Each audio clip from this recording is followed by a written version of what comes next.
Alors on va voir dans cette vidéo comment faire varier les motifs d'un panneau à LED de façon autonome, donc sans connexion Bluetooth particulière, sans utiliser le PC ensuite.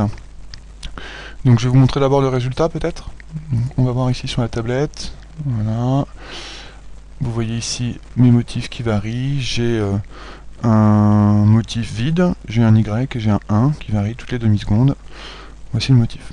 Donc on va voir ça ensemble. Pour le faire, voir comment ça fonctionne. Donc, ici, vous allez sur Arduino Edu. Je suis allé dans la boutique, le panneau à LED qui est là. On a le code ArduBlock, un code ArduBlock qui peut correspondre, et on a aussi à construire un tableau de motifs. Donc, on va utiliser le lien qui est là pour construire notre tableau de motifs. Alors, on va garder un motif vide, puis on va en ajouter un autre. On va mettre, par exemple, une croix, rapidement. Hop. Je l'ajoute. On voit à droite le tableau de motifs qui se complète. C'est celui qu'on récupérera à la fin. Puis on va mettre tout simplement hop, un petit carré comme ça. Voilà, je l'ajoute. Ici j'ai 3 motifs.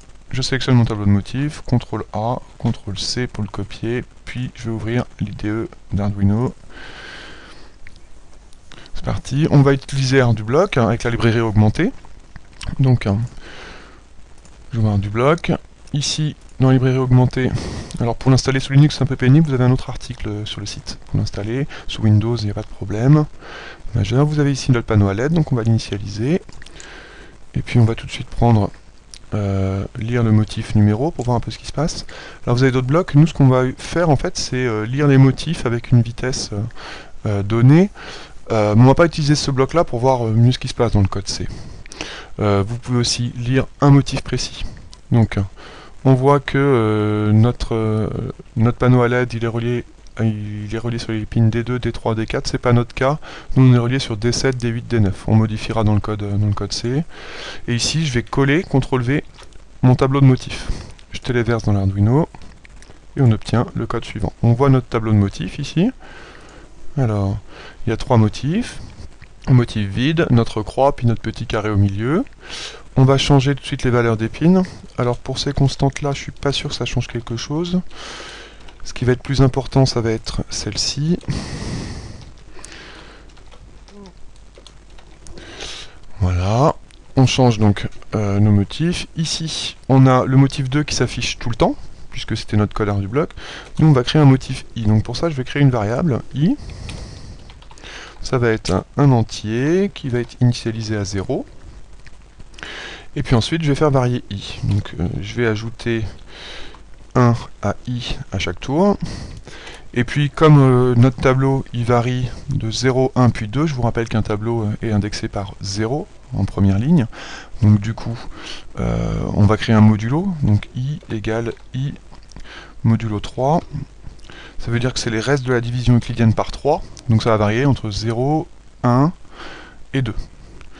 Et puis je vais quand même mettre un délai, ici, de 500, pour qu'on ait le temps de le lire. Ah, même un peu plus.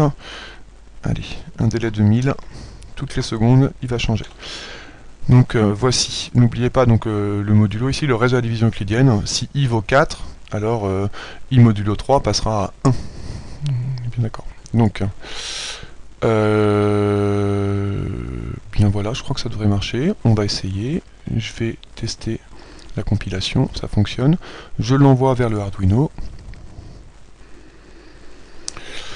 J'observe normalement que mon code a changé. Je vais vous montrer le résultat. Donc, avec la tablette.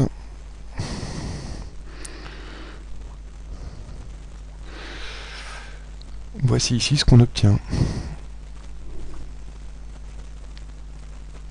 Donc il y a des petites saccades parce que effectivement j'ai une fréquence d'image qui revient. Mais vous voyez bien ici que les choses bougent. Donc j'ai bien mes 3 motifs. On voit ici donc notre panneau à LED qui est relié sur D7, D8, D9. Là ici c'est un groove BLI, alors dont on ne se sert pas. On a un bash shield et une carte Arduino Uno en dessous. Voilà.